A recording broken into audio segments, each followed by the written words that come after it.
This is WFYI News Now. It's November 11th, and I'm Abriana Herron. On today's show, progressive groups call on President Joe Biden to abolish the federal death penalty.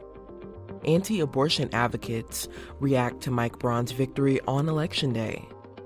And President-elect Donald Trump has promised a drastic overhaul in immigration policy. I'm just wondering how many other immigrant brothers and sisters have similar fears who may not have access to some of the privileges that I've had. Those stories coming up.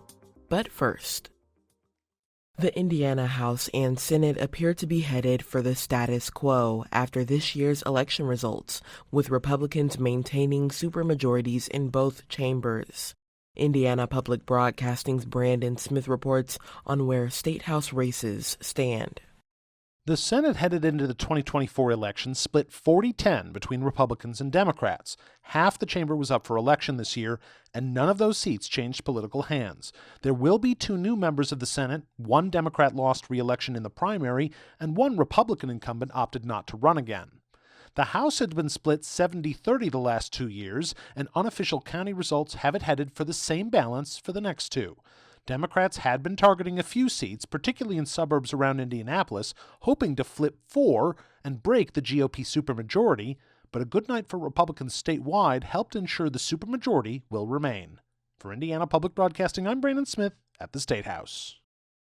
Amnesty International, Human Rights Watch, and other progressive groups are calling on President Joe Biden to abolish the federal death penalty. In an open letter, the organizations warned that President-elect Donald Trump is likely to restart federal executions, which have been on hold since 2021. Chrisanne Valancourt is executive director of Catholic Mobilizing Network, one of the hundreds of signatories on the letter.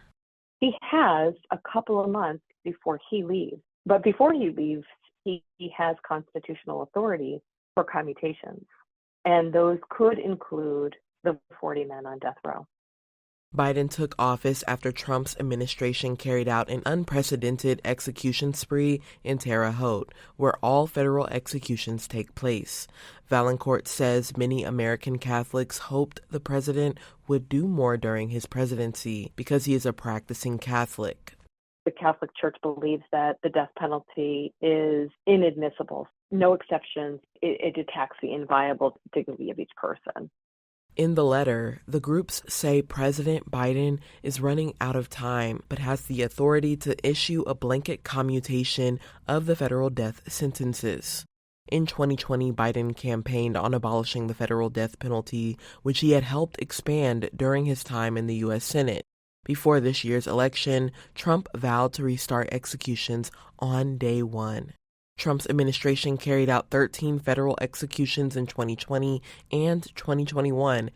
At least as many prisoners currently on federal death row have completed final post-conviction appeals, making them eligible for execution after Inauguration Day. Republican Mike Braun will be Indiana's next governor after beating Democrat candidate Jennifer McCormick with nearly 55% of the vote. As Side Effects Public Media's Elizabeth Gabriel reports, anti-abortion rights advocates are excited about the results. The right to abortion wasn't on the Indiana ballot, but advocates on both sides hoped winning candidates could work to influence the state's abortion ban. Currently, Indiana outlaws almost all abortions with limited exceptions. Abortion rights were one of the central issues in this year's race for Indiana governor. Braun praised Indiana's abortion ban during debates, while McCormick opposed the ban and wanted legislators to add a state constitutional amendment to protect abortion rights. Mike Fixter is the president of Indiana Right to Life. In a statement, he said, "The election is a defining statement on the strength of pro-life support in Indiana."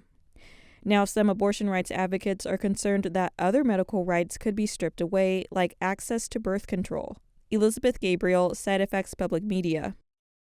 And for our final story today, President-elect Donald Trump has promised a drastic overhaul in immigration policy. WFYI's Samantha Horton reports on how Hoosier immigrants are coping with a renewed sense of uncertainty. The platform will bring back and expand upon Trump's immigration policy when he returns to office. Mass deportations, expanding the border wall, and ending birthright citizenship are some of the promises Trump made during his 2024 presidential campaign. Immigrant Welcome Center CEO Gurinder Kaur is an immigrant herself. Despite being a naturalized citizen, Kaur describes the shock and fear she has of being deported based on Trump's rhetoric. I'm just wondering how many other immigrant brothers and sisters have similar fears who may not have access to some of the privileges that I've had.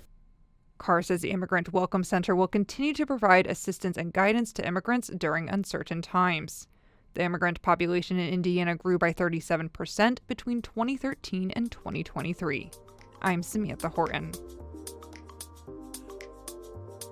That's all for today's episode of WFYI News Now.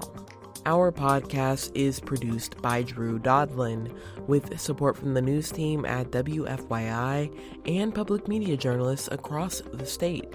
Our news director is Sarah Neal-Estes.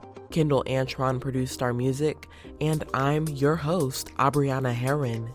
If you like today's episode, remember to subscribe and share, and follow WFYI on Instagram, TikTok, Facebook, and YouTube to check in on our newsroom throughout the day. Thanks for listening. We'll be back tomorrow.